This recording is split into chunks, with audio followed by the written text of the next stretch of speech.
تو اس لیے عرض کرتا ہوں کہ دوستو اس میں گناہ میں نہ تو چین ہے، اللہ کی ناراضگی میں چین کا خواب دیکھنا، اتنا الو اتنا بڑا گدھا دنیا میں کوئی نہیں ہے۔ اور سن لو مجھ سے بات، جو شخص یہ سمجھتا ہے کہ نافرمانی سے ہم چین حاصل کریں گے، اس سے بڑھ کر بیوقوف کوئی نہیں۔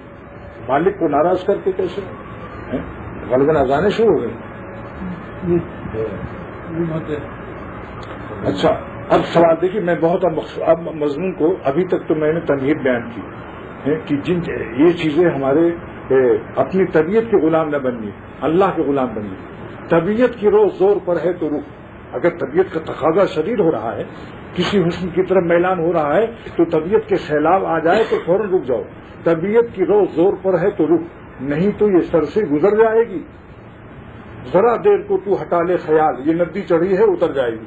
تمہارے خواجہ صاحب کو شاید دیکھیے کیا ہوتا ہے، فرماتے ذرا دیر کو تم وہ یا دوستوں سے مل لو، ادھر ادھر دل بہلا لو، ختم ہو جاتا ہے یہ سب تقاضے۔ تو یہ اللہ والی حیات، اللہ والی زندگی کیسے ملے کہ آپ کو بادشاہوں سے بہتر حیات اور فرشتوں سے بہتر حیات، کیونکہ فرشتوں کے پاس عبادت کی تو لذت ہے، ندامت کی لذت نہیں ان کے پاس۔ تو ندامت تو جب ہے جب کوئی قصور ہو، قصور جانتے ہی نہیں۔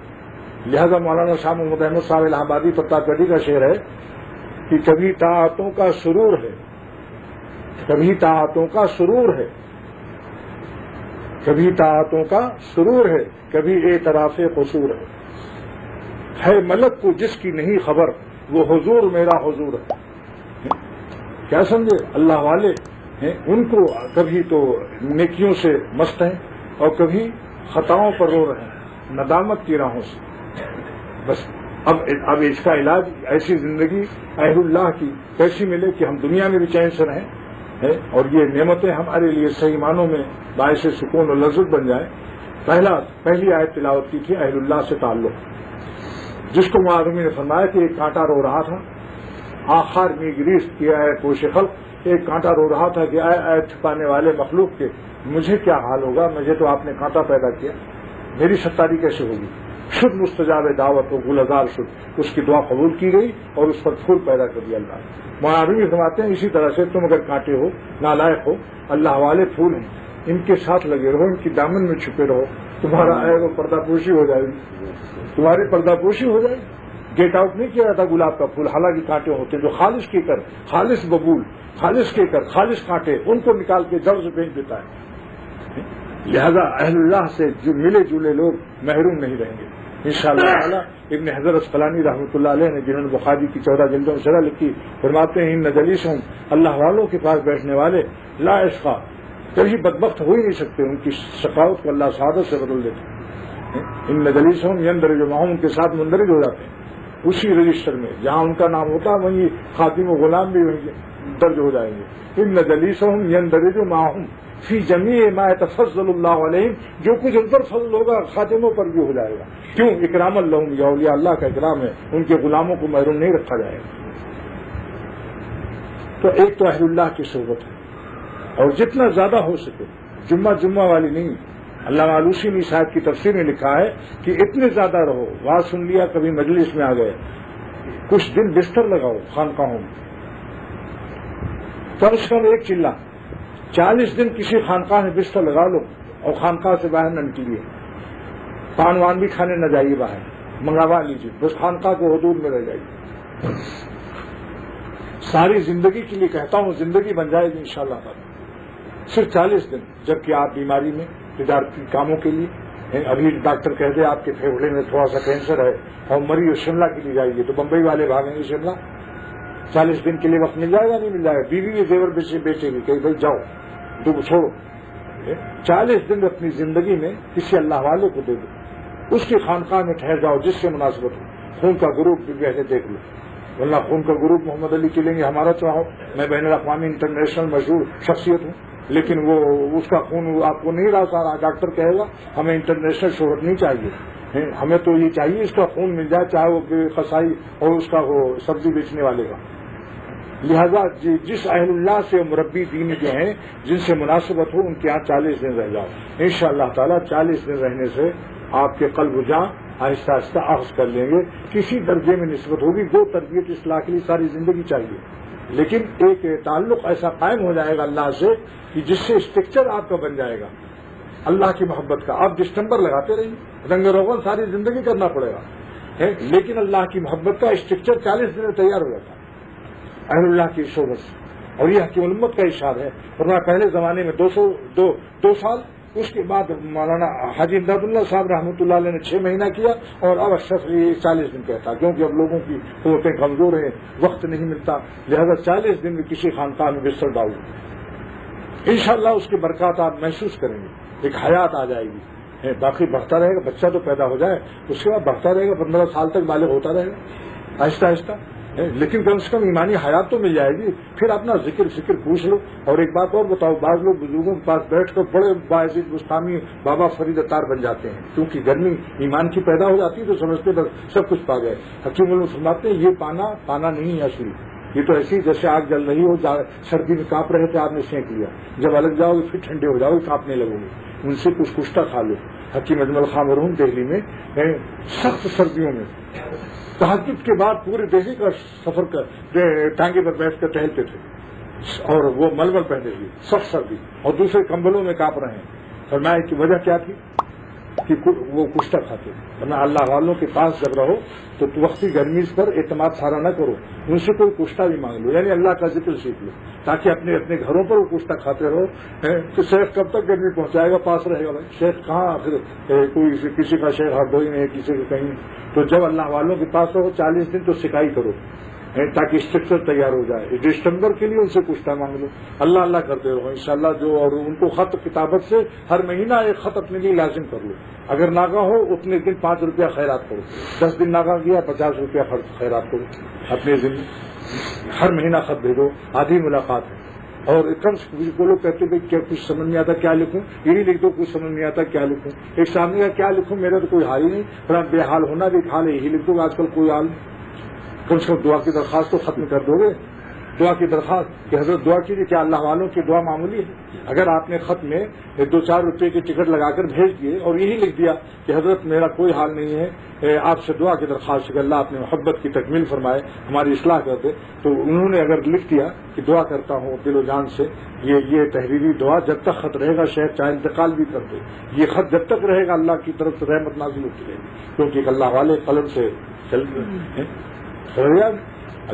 اس کے بعد دوسرا نسخہ کیا ہے؟ وہ ہے پرہیز کا، جس کو اللہ نے دوسری آیت میں بتا دیا، والذین جاہدوا فینا، جو ہماری راستے مجاہدہ کرتے ہیں. بعض لوگ ہیں شیخ کے پاس بیٹھ کر ہر وقت سارے ملفوظ یاد ہو گئے، جب دیکھو جب ملفوظہ سنا دیں گے. مگر حال یہ ہے کہ وہ بقول اکبر الہ آبادی کے خلاف شرع شیخ تھوکتا بھی نہیں، پوچھتا قبلہ کی طرح، مگر اندھیرے اجالے وہ چوکتا بھی نہیں. خلاف شرع شیخ تھوکتا بھی نہیں، مگر اندھیرے اجالے وہ چوکتا بھی نہیں. کیا مطلب ہے کہ ملفوظات سارے یاد، لیکن جب عورتیں سامنے آ جاتی ہیں بدنگاہی کر لیتے ہیں، جھوٹ بھی بول لیتے ہیں، سودا میں آئے ہوئے اس کو بھی نہیں بتاتے کہ اس میں کیا ہے. عطر میں بھی بتا دیتے کہ نہیں بتانا چاہیے سینٹ ہے یا کیا چیز ہے یا اصلی ہے.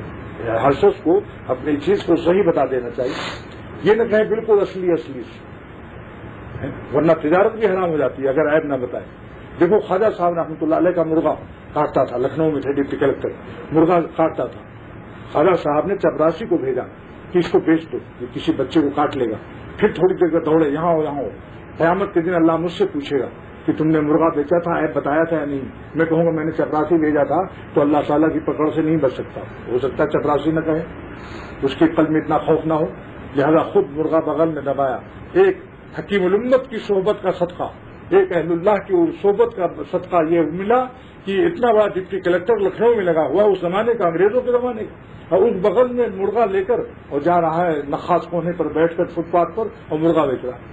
اور جو گاہک آتا کہتا بھائی کاٹتا ہے، اس میں عیب ہے، اور حدیث پاک میں ہے حکم کی اپنے سودے کا عیب بتا دو، لہذا 10 روپے کا مال 5 روپے میں دے رہا ہوں، وہیں بیچ کے چل جائے. یہ بات ڈاکٹر عبدالحی صاحب رحمۃ اللہ علیہ نے مجھ سے خود بیان کی، بیچ میں کوئی راوی نہیں، اتنا ثقہ راوی سوچیے.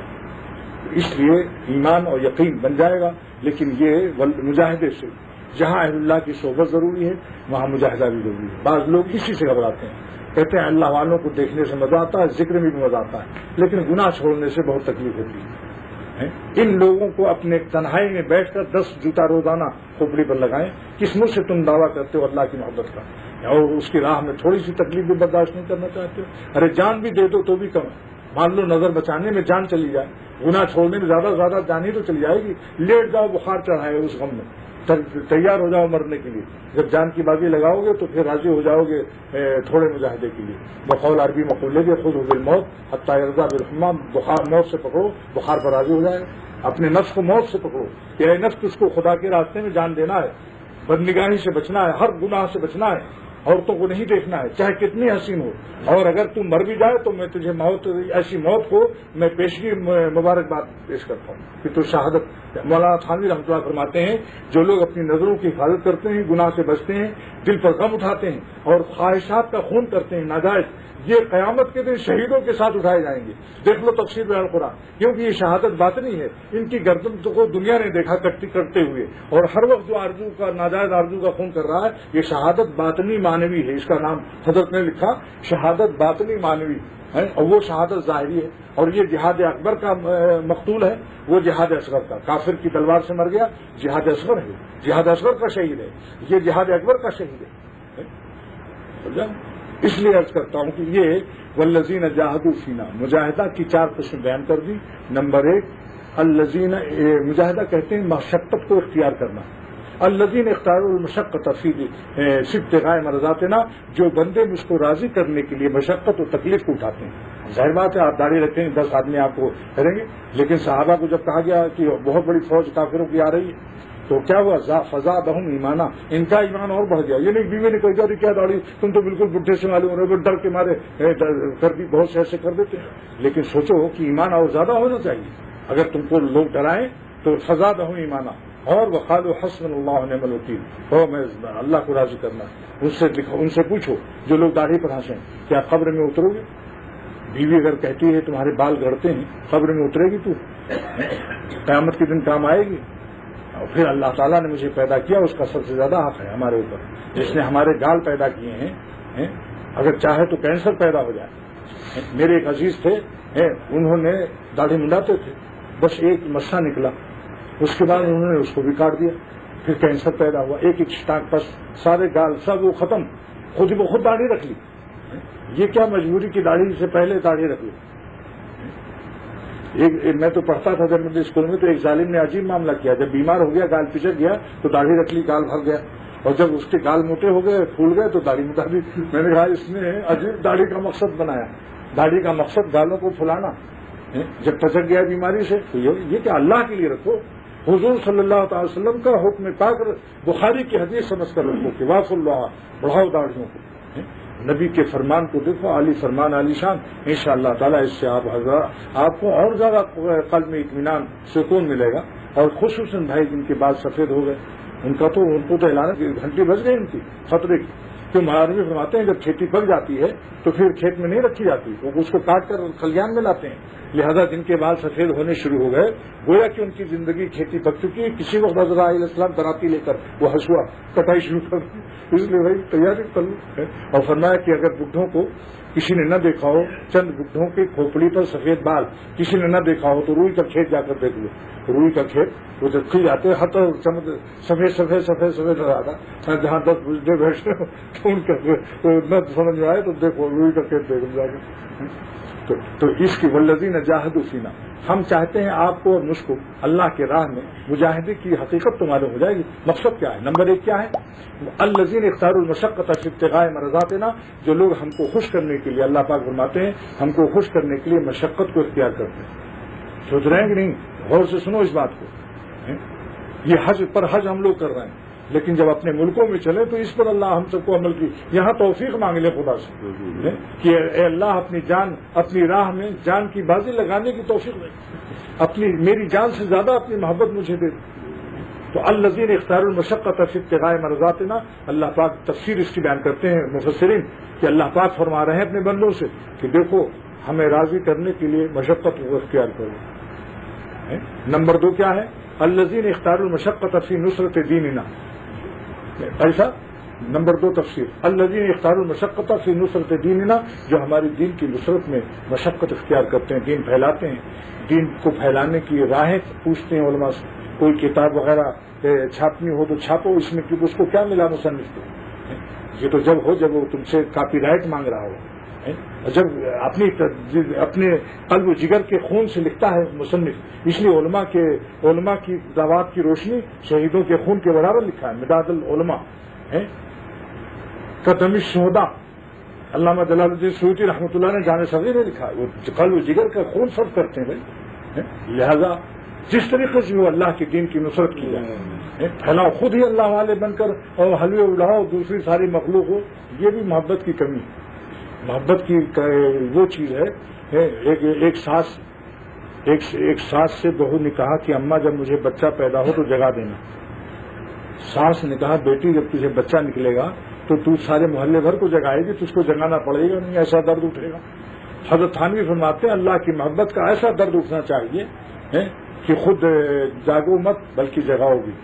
مولانا شاہ عبدالعزیز دہلوی فرماتے ہیں کہ تبلیغ نام ہے لگانا، اور لگا وہی سکتا ہے جس کو لگی ہو اور جس کو خود نہیں لگی وہ کیا لگائے گا؟ سمجھا؟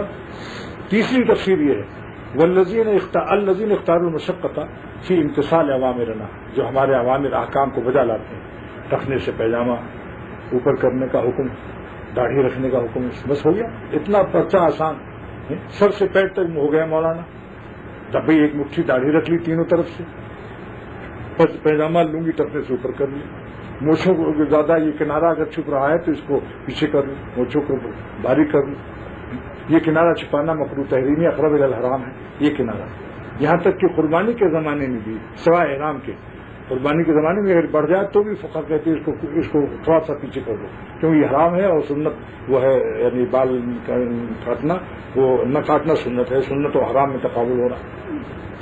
چند احکام سے اب ہو گئے، ظاہر تو بن گیا، اسٹرکچر بن گیا، اب اندازہ آہستہ آہستہ اللہ تعالیٰ بنا دیں گے۔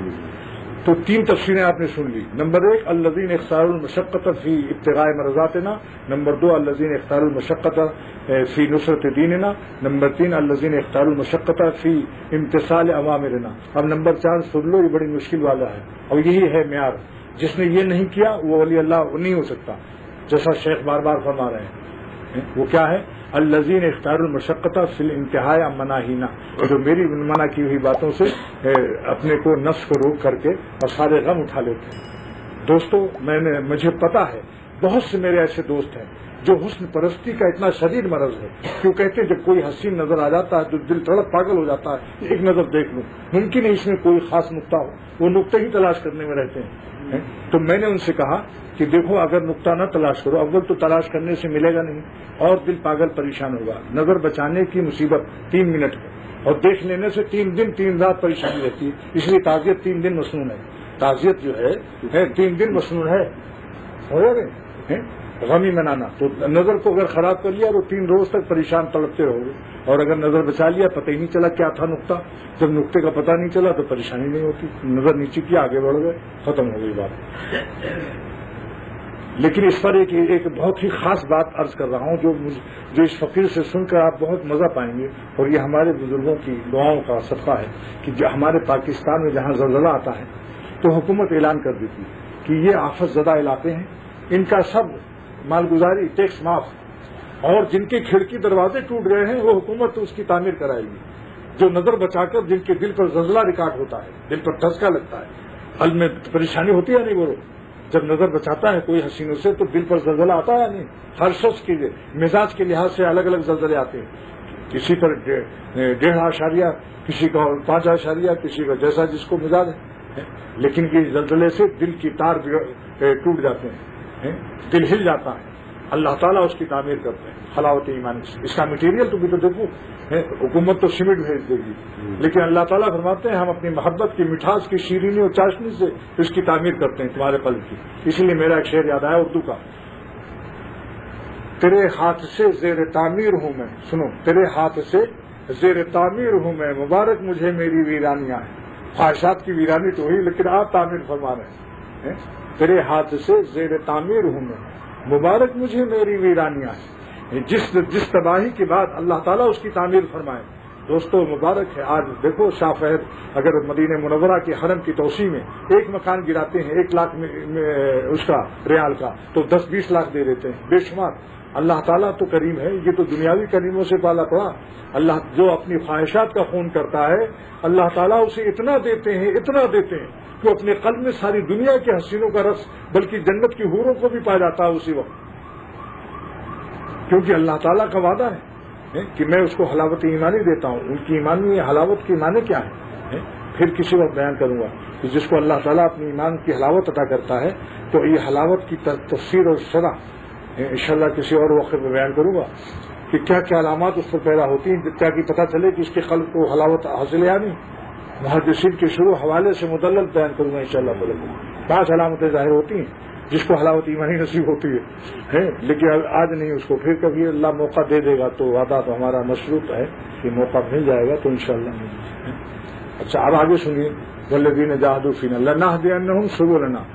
تو جو مجاہدہ اختیار کرتے ہیں ہم ان کے لیے دروازے کھولتے ہیں. کون سا دروازہ؟ فرماتے ہیں 2 دروازے کھولتے ہیں. لنہدینہم کیا مطلب؟ سبلنا. سبل جمع سبیل کی.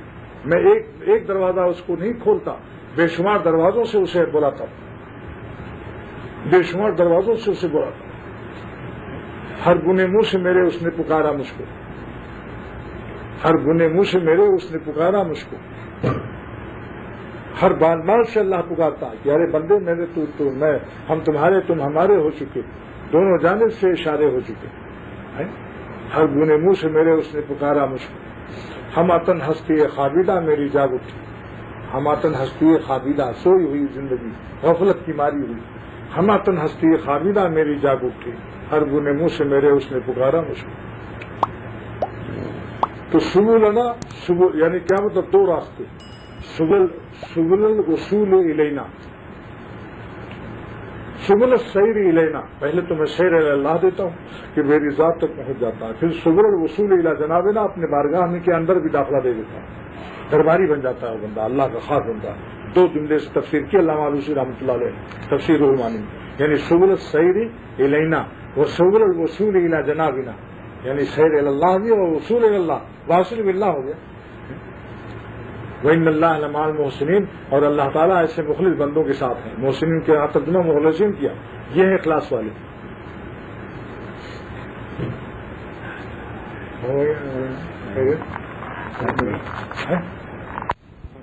کہ اللہ تعالیٰ وعدہ کرتے ہیں کہ جو ہماری راہ میں ہم کو راضی کرنے کے لیے غم اٹھائیں گے خواہشات کا خون کریں گے تو ان کو کیا ملے گا؟ لنہدینہم سبلنا. ہم بے شمار راستوں سے انہیں اپنا بنا لیں گے. ایک دروازہ ہمارا نہیں ہے. ہر گنے منہ سے وہ محسوس کریں گے کوئی مجھے کھینچ رہا ہے. نہ میں دیوانہ ہوں اصغر نہ مجھ کو ذوق ریانی. کوئی کھینچے لیے جاتا ہے خود جیب و گریباں کو. اور اصغر گنڈوی فرماتے ہیں رحمۃ اللہ علیہ تہجد گزار شاعر ہیں یہ کہ ہماتن ہستی خوابیدہ میری جاگ اٹھی. ہماتن ہستی خوابیدہ میری جاگ اٹھی. ہر گنے منہ سے میرے اس نے پکارا مجھ کو. دنیا ہم آپ کو پکارتے ہیں آپ 2 کان سے سنتے ہیں. اللہ کس کو پکارتا ہے کہ اے بندے تو میرا بن جا تو اس کا بال جتنے روئے ہیں سب کان بن جاتے ہیں. ہماتن ہستی خوابیدہ میری جاگ اٹھی. ہر گنے منہ سے میرے اس نے پکارا مجھ کو. لنہدینہم سبلنا. تو سبل کی تفسیر 2 کی. سبل السیر الینا میں سیر اللہ بھی دوں گا اس کو. سبل الوصول الی جنابنا اپنی بارگاہ میں واصل باللہ بھی کر دوں گا. درباری بھی بنا لوں گا. پہلے دروازے تک دروازے کے اندر داخلہ مل جائے گا. 2 تفسیر کی اس کی. سبل السیر الینا سبلنا ہے نا یعنی سبل السیر الینا وہ سبل الوصول الی جنابنا اپنی جناب بارگاہ کو کہتے ہیں اپنی بارگاہ میں. وَإِنَّ اللَّهَ لَمَعَ الْمُحْسِنِينَ. اور اللہ تعالیٰ مخلص بندوں کے ساتھ ہے. یعنی مجاہدے کے بغیر اخلاص کی صنعت نہیں دی اللہ نے کہ جب تک تم بدنگاہی نہیں چھوڑو گے جب تک تم گناہ کرنا نہیں چھوڑو گے جھوٹ بولنا نہیں چھوڑو گے عورتوں پر اور لڑکوں پر بری نظر نہیں چھوڑو گے تو تم مخلص نہیں ہو سکتے. جو حلوہ کھا کر کہیں دوستی ملتی ہے. آپ کا بھی کوئی دوست اگر روزانہ کہے لاؤ حلوہ کھلاؤ اور وہ جو ہے وہاں کا طوفانی افلاطونی حلوہ لاؤ بمبئی والا تو آپ کیا صنعت دے دیں گے اس کو جب آپ کے لیے مشقت اٹھائے کسی مصیبت میں کام آئے تلخیاں جھیلے وہ مخلص ہوتا. اللہ تعالیٰ نے ورنہ خالی ذکر کر کے تم مخلص بننا چاہتے ہو گناہ بھی چھوڑنے پڑیں گے. گنا سہارنپوری گنا چوسنا چاہتے ہو چوس لو، ذکر ہے، لیکن جو سہارنپوری گنے منہ کو لگے ہوئے ہیں جن سے ہم خوش نہیں ہیں اور تم اپنا دل خوش کر رہے ہو، بندے ہو کر تم جی خوش کرتے ہو ہم کو ناخوش کر کے، ایسی تمہاری یہ خوشی کیسے مبارک ہو سکتی ہے؟ جو غلام اپنے مالک کی ناخوشی کی راہوں سے اپنے قلب میں خوشی درآمد کر رہا ہے، جو غلام اپنے مالک کی ناخوشی کی راہوں سے اپنے قلب میں خوشی درآمد کر رہا ہے، امپورٹ کر رہا ہے، ایسا بندہ مبارک ہو سکتا ہے؟ سوچو اس کو، چور ہے چور، دیکھو اللہ تعالیٰ اوپر سے دیکھ رہا ہے اور یہ بد نگاہی کر رہا ہے، کیا خوشی حرام لے رہا ہے، اپنے مالک کو ناراض کر رہا ہے۔ میرا اردو شعر اسی موقع پر ہے، جو کرتا ہے تو چھپ کے اہل جہاں سے۔ ہم دیکھتے ہیں کوئی دیکھ تو نہیں رہا، ابا تو نہیں ہے، شیخ تو نہیں ہے، ابا اور شیخ ہوں تب نہیں دیکھتا ہے، متقی بنا رہتا ہے۔ ابا اور شیخ ہٹے یا مرید یا امام ہے مقتدی نہ ہو، وہاں شیخ ہے تو اس کے کوئی مرید نہ ہو، تو جو کرتا ہے تو چھپ کے اہل جہاں سے، جو کرتا ہے تو چھپ کے اہل جہاں سے، کوئی دیکھتا ہے تجھے آسمان سے۔ یہ اس فقیر کا شعر ہے، جو کرتا ہے تو چھپ کے اہل جہاں سے، کوئی دیکھتا ہے تجھے آسمان سے۔ دیکھو مراقبہ کرو دوستوں، ہمت سے کام لو۔ میں ایک بات کہتا ہوں، جو لوگ کہتے ہیں میری ہمت نہیں ہے، ظالم ہے، یہ ہمت کو استعمال نہیں کرتے۔ اللہ نے بندے میں ایسی قوت دی ہے کہ اس کی ہمت، بس گناہ چھوڑنے کی وہ 3 نسخے بیان کیے حضرت تھانوی رحمۃ اللہ علیہ نے۔ نمبر 1، اللہ تعالیٰ سے گناہ چھوڑنے کی ہمت کی درخواست کریں۔ پہلے جو ہمت اللہ نے دی اس کو استعمال کریں، ورنہ ایک آدمی کہہ رہا ہے کھانا رکھا اللہ میاں اس کھانے کو میرے پیٹ میں ڈال دو، دعا قبول ہوگی؟ ارے بھائی ہاتھ تو بڑھاؤ، جتنی طاقت ہو وہاں تک تو لے جاؤ۔ تو سب سے پہلے کہ جتنی اللہ نے ہمت دی اس کو استعمال کرو۔ اگر ہمت کو استعمال نہیں کرتے وہ خائن ہے یا نہیں؟ بولو، چور ہے کہ نہیں شخص؟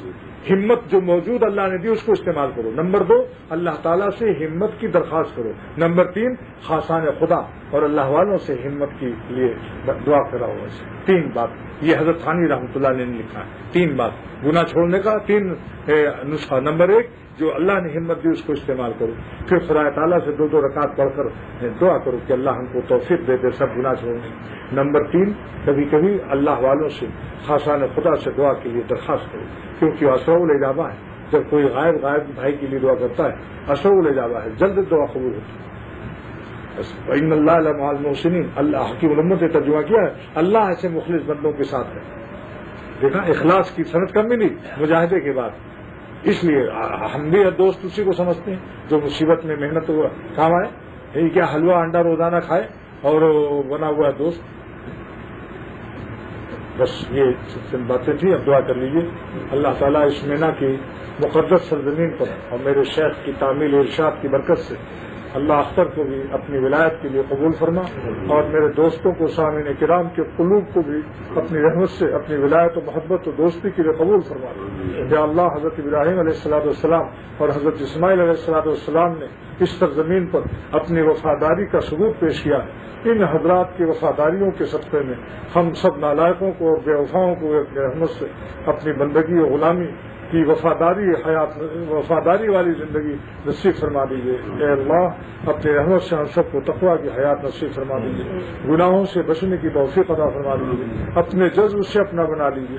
اگر ہم اپنی نالائقی سے آپ کے نہیں بننا چاہتے، کسی عادت خبیث کے ارتکاب کرتے کرتے حیا سوختہ ہو چکی اور عادت تباہ و برباد ہو چکی، یا اللہ اپنے جذب سے غالبی بر جاذبہ مشتری شاہ در درماندگارہ واخری، آپ ہم عاجزوں کو خرید لیجئے، ہم عاجزوں کو اپنے جذب سے اپنا بنا لیجئے، اور جن بزرگوں کا ہم لوگوں نے دامن پکڑے ہوئے ہیں اللہ ان بزرگوں کی برکت سے ہماری دعاؤں کو قبول فرما، ہم سب کو ولایت صاحب نسبت بنا دے، اور نسبت بھی لازمہ کے ساتھ ساتھ متعدی عطا فرما دے، اور ہم سب کے علم و عمل اور رزق میں عمر میں ہر چیز میں برکت دے دے، اور ہم لوگ اے اللہ ہم سب کو حج مبرور عطا فرما، اور ہم سب کو مستجاب الدعوات بنا دے، جس کے لیے دعا مانگے سب ہماری قبول ہو جائے یا اللہ، اور ہمارے ملکوں میں اور اپنے وطن جب جائیں تو وہاں بھی آپ کی نافرمانی سے بچنے کے لیے یہی بھیک مانگتے ہیں آپ سے توفیق کی، اے اللہ استقامت دین کی، آپ کو ناخوش کر کے ہمارا دل کو خوشی درآمد کرنا، اس سے بہتر بے غیرتی، نالائقی، بے وفائی، کمینہ پن، ذلت، چور پنا کیا ہو سکتا ہے کہ آپ مالک ہمارے ہیں اور ہم آپ کو کر لیں۔ انتہائی ہماری یہ بے حیائی ہے، اے خدا اپنی رحمت سے ہم سب کو حیا عطا فرما دے، یا اللہ اپنے خزانے سے حیا عطا فرما دے، اور اپنی خوشی کی راہوں پر جما کے رکھیے اور ناخوشی کی راہوں سے بچا کے رکھیے۔ وآخر دعوانا الحمدللہ رب العالمین۔ وصلی اللہ تعالی